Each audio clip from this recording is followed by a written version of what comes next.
Good morning students. आपका chapter 14 चल रहा था कम्युनिटी सर्विस। इसमें हम पढ़ चुके हैं आधा चैप्टर। ये अब आगे का जो हमारा है वो यहाँ से स्टार्ट करेंगे हम। Only the people living in the village can contest the election. Every man and women of village whose age is 18 years or above can cast the vote. The Gram Panchayat meets to discuss and solve the local problems of the villages time to time. देखिए, ग्राम पंचायत के लोग गांव वालों की ज़रूरतों का ध्यान रखते हैं। जो इलेक्शन होते हैं उनकी भी एक फिक्स डेट होती है। जैसे सभी इलेक्शन 5 साल के बाद ही होते हैं। 5 साल तक सरकार बनती है जैसे है ना, तो इसी तरह से जो भी ग्राम पंचायत भी 5 साल तक रहती है। 5 साल के बाद फिर से इलेक्शन होते हैं। उसी प्रकार ग्राम पंचायत के भी इलेक्शन 5 साल बाद होते हैं। जो केवल विलेजेस में रहते हैं वही लोग इलेक्शन में भाग ले सकते हैं। इनकी भी 18 से ज़्यादा की एज होती है ना, तो इनकी भी 18 से ज़्यादा की एज होती है जो वोट दे सकते हैं। ग्राम पंचायत में एक मीटिंग होती है जिसमें सब मिलकर डिस्कस करते हैं, सब मिलकर प्रॉब्लम को सॉल्व करते हैं। ठीक है, तो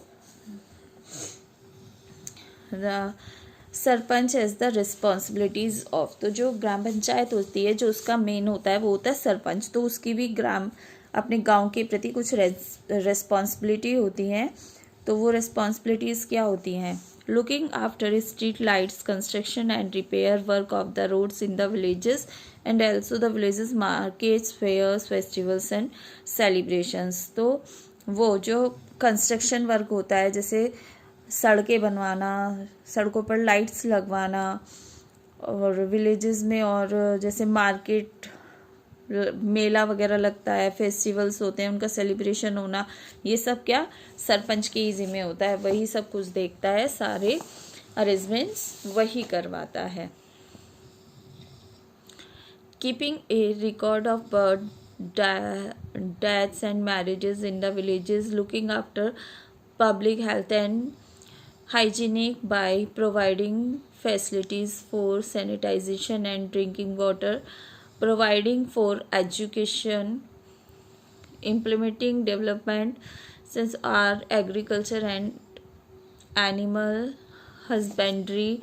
The Gram Panchayat also provides primary health center and adult education facilities to the villages. In the health center, unified villagers are covered. It is done freely. The school buildings, it also used in adult education center at night. Here the older people of the village participate in the educational activities. देखिए बच्चों, इसमें और सरपंच के क्या क्या काम होते हैं? Looking after public health and hygienic, अपने गांव को सैनिटाइज करवाना जिससे गांव में कोई बीमारी ना हो, किसी को भी कोई किसी तरह का इन्फेक्शन ना हो, सारी सुविधाएं अपने गांव वालों को देना, एजुकेशन से संबंधित सारी फैसिलिटीज़ अपने गांव में कराना, स्कूल खुलवाना, कॉलेजेस खुलवाने, और जो भी प्राइमरी हेल्थ सेंटर्स होते हैं, एजुकेशन फैसिलिटीज़ होती हैं, वो सब विलेजर्स को देना। तो ये सारे काम जो भी हैं सब, कोई नई बिल्डिंग बनवानी है, स्कूल बिल्डिंग बनवानी, कुछ भी काम करना है, वो सब सरपंच के ही काम होते हैं। Sources of income of gram panchayat, the grant in aid release by the government and tax to be levied by the gram panchayat constitutes some major sources of funds for the panchayat. So far the panchayat have been relying only on grants, and there is an urgent need to get revenue by imposing tax, leaves, fees by panchayat. तो देखिए, इसमें जो sources of income हो ग्राम पंचायत के जो sources होते हैं income के, वो क्या क्या होते हैं? जैसे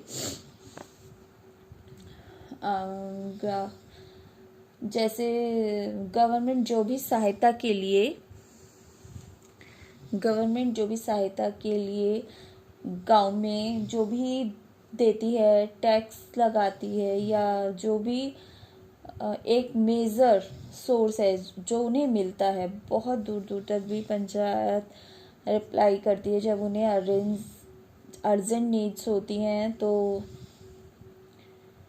वह किस तरह से लोगों की, अपने गांव की किस तरह से मदद करते हैं। जो भी कुछ होता है, उनके फंड्स होते हैं, टैक्सेस होते हैं, लीव्स फीस बाई पंचायत, ये सब पंचायत के अंडर में होता है। तो सब पंचायत वहीं से इनकम भी करती है। Municipal communities like a gram Panchayati municipal committees is also a local body as the gram panchayat looks after many needs and welfare of the villagers in the cities and towns. This work is done by the municipal communities. In a town there is a municipal or municipal community to look after the welfare of its people. The members of the municipal community are called municipal councillors. These members are elected for 5 years who are of 18 years and above. The different wards of the town and number of municipal councillors depend on the size of the population of the town. There may be 15 to 60 members in a municipality. The municipal councillors elect their head called chairman. They also elect the vice chairman who works as chairman in the absence of the chairman. The municipal communities of big cities like Delhi, Mumbai, Kolkata, Chennai, etc. are called municipal corporation. The head of the corporation is called mayor. तो देखिए municipal communities के बारे में इसमें क्या बताया गया है। ग्राम पंचायत की तरह म्यूनिसिपल कम्युनिटी भी एक लोकल बॉडी है जिसे ग्राम पंचायत विलेजेस की सारी ज़रूरतों को देखती है। ऐसे ही म्यूनिसिपल कम्युनिटी सिटीज़ और टाउन की सारी नीड देखती है। म्यूनिसिपल कम्युनिटी के मेंबर को म्यूनिसिपल काउंसलर भी कहते हैं। ये भी 5 साल के लिए इलेक्ट किए जाते हैं और 18 साल से ऊपर के लोग इसमें भी वोट कर सकते हैं। म्यूनिसिपल काउंसलर के जो लोग होते हैं वो वहाँ की पॉपुलेशन पर डिपेंड करते हैं। म्यूनिसिपल में 15 से 60 तक के मेंबर हो सकते हैं। म्यूनिसिपल का जो हेड होता है उसे चेयरमैन कहते हैं। वे लोग वाइस चेयरमैन भी इलेक्ट करते हैं जो चेयरमैन की एब्सेंस में काम करता है। जो म्यूनिसिपल होती है बड़ी सिटीज़ की जैसे दिल्ली, मुंबई, कलकत्ता, चेन्नई, इन्हें म्यूनिसिपल कॉरपोरेशन कहते हैं। उस कॉरपोरेशन का जो हेड होता है उसे मेयर कहते हैं। ओके, तो बच्चों आज के लिए इतना ही। नेक्स्ट जो आपका आधा चैप्टर रह गया है वो अगली वीडियो में पढ़ाएंगे। तब तक आपको जो वर्क दिया जाएगा उसको करके चेक करने के लिए सेंड करेंगे और चैप्टर को रीड करेंगे। Okay, good day.